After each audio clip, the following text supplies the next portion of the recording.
Lucille Ball exposed the 9 actresses who were actually evil.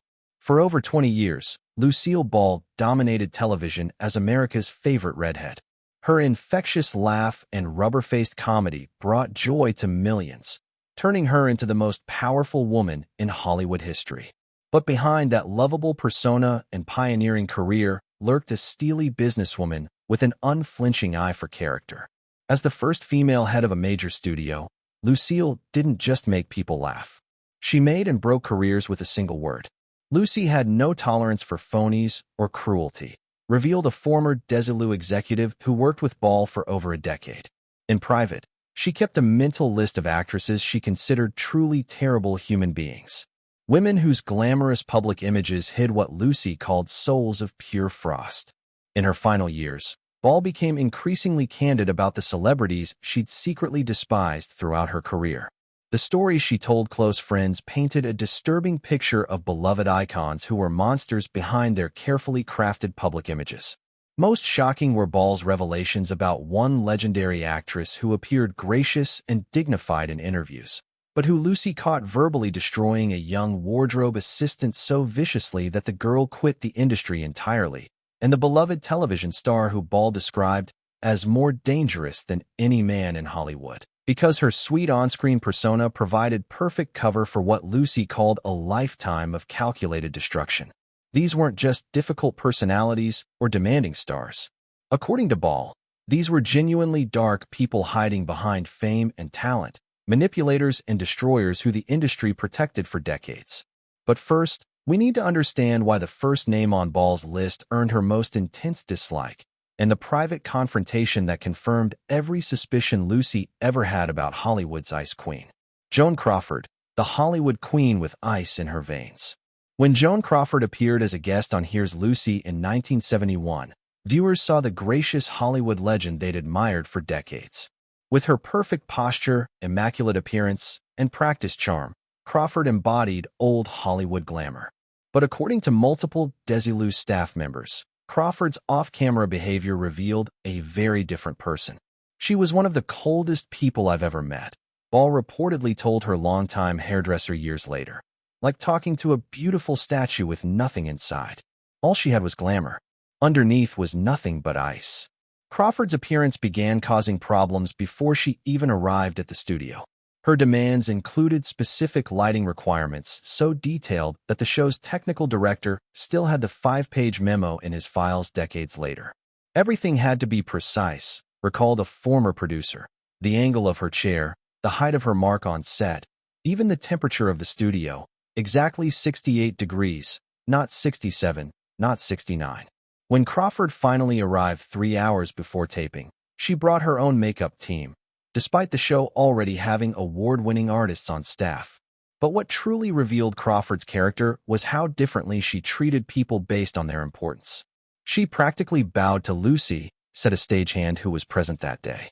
But when a young wardrobe assistant accidentally brought in a dress with a barely visible wrinkle, Crawford exploded.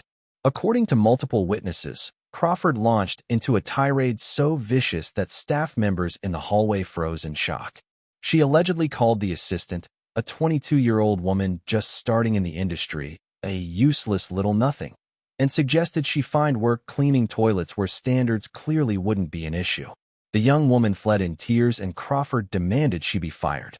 Ball's producer refused, creating tension that lasted throughout the taping. But the most disturbing aspect of Crawford's appearance wasn't just her treatment of staff. It was the calculating way she transformed the moment cameras turned on. She was like a machine pretending to be a woman, one producer recalled. She had rehearsed every answer, every laugh, every spontaneous moment. Nothing was real.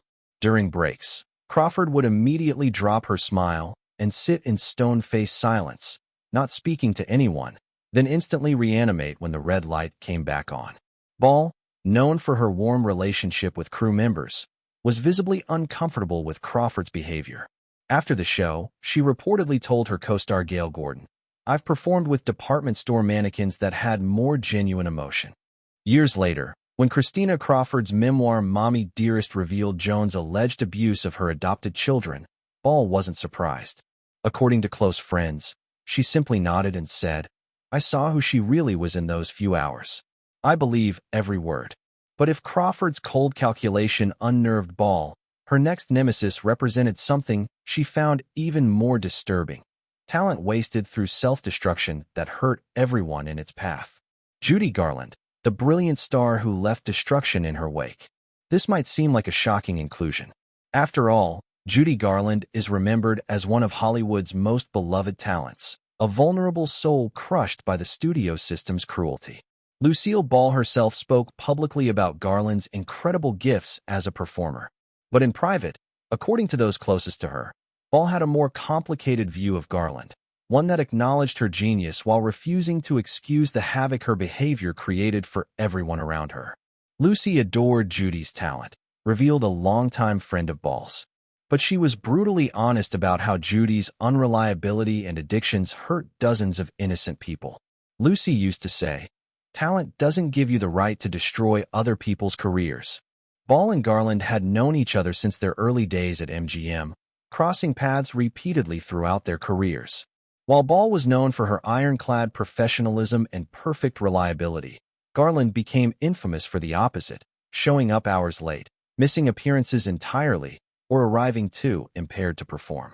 What truly bothered Ball wasn't Garland's personal demons, but how those demons impacted the hard-working people around her.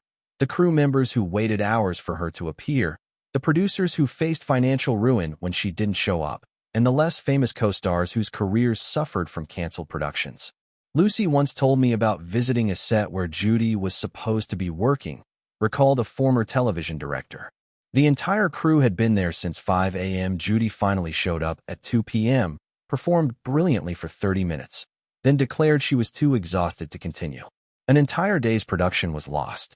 And Lucy said the worst part was watching the producer fire 3 crew members the next day because the production was now over budget.